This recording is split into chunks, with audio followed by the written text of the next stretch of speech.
ராத்திரியும் நிலவிட ஏங்குவே நிழல் விழுந்தா மனதையும் மடியில் தாங்குவே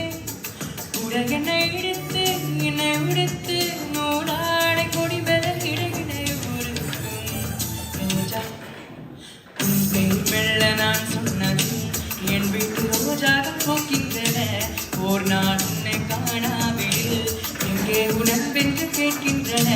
நீ வந்தால் மறுகணம் பிடிக்கும் என் வாடமே மடகில் நீ நனைகையில் எனக்கு காய்ச்சல் வரும் வெயிலில் நீ நடக்கையில் எனக்கு வேர்வை வரும்